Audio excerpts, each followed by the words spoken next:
सरकार को 2 साल पूरे हो चुके हैं और सरकार का पहला साल घोषणाओं को लागू करने वाला तो दूसरा साल कोरोना और सियासी संकट की चुनौती से निपटने वाला रहा। लेकिन सरकार के लिए आने वाला तीसरा साल भी किसी बड़ी अग्नि परीक्षा से कम नहीं होगा, खासतौर पर ऐसे समय में जब प्रदेश वित्तीय संकट से जूझ रहा है और कोविड-19 का प्रकोप अभी भी जारी रहने वाला है। ऐसे में इन सब मसलों के बीच सरकार के समक्ष तीसरे साल में 3 सबसे बड़ी चुनौतियां रहने वाली हैं।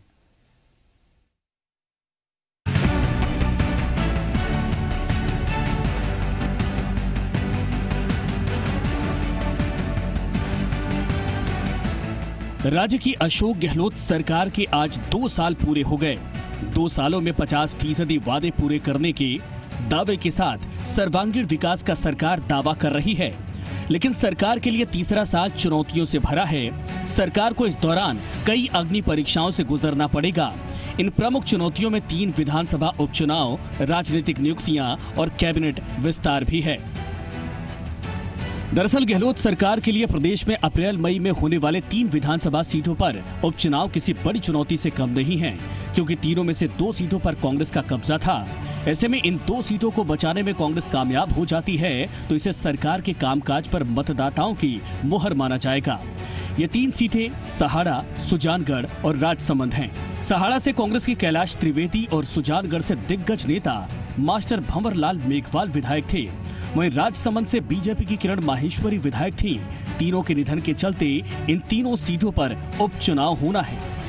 सरकार के लिए दूसरी बड़ी चुनौती मंत्रिमंडल विस्तार और फेरबदल है।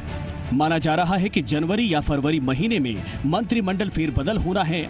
मंत्रिमंडल में 9 मंत्रियों की जगह खाली है, साथ ही कई मंत्रियों को बदला भी जा सकता है। ऐसे में सीएम गहलोत के सामने चुनौती ये है कि किन नॉन परफॉर्मर मंत्रियों को छुट्टी की जाएगी और वरिष्ठ विधायकों की लंबी सूची में से किसे मंत्रिमंडल में जगह दी जाएगी। सियासी संकट के वक्त सरकार का साथ देने वाले विधायकों को मंत्रिमंडल में शामिल करने का वादा भी किया गया था।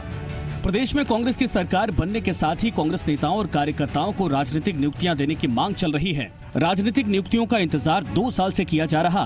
प्रदेश में अभी जितनी भी प्रदेश, ब्लॉक, जिला और प्रदेश स्तर पर कुल मिलाकर 8000 राजनीतिक नियुक्तियां होनी हैं, जबकि कांग्रेस के कार्यकर्ताओं की संख्या लाखों में है। कुल मिलाकर कहा जा सकता है कि सरकार को अपने तीसरे साल के कार्यकाल में वित्तीय संकट, विपक्ष के हमलों के साथ साथ इन 3 प्रमुख चुनौतियों से भी निपटना है। ऐसे में 2 कामयाब साल का जश्न मना रही सरकार के लिए 2021 किसी बड़ी अग्नि परीक्षा से कम नहीं होगा। सुशांत पारिक, जी मीडिया, जयपुर।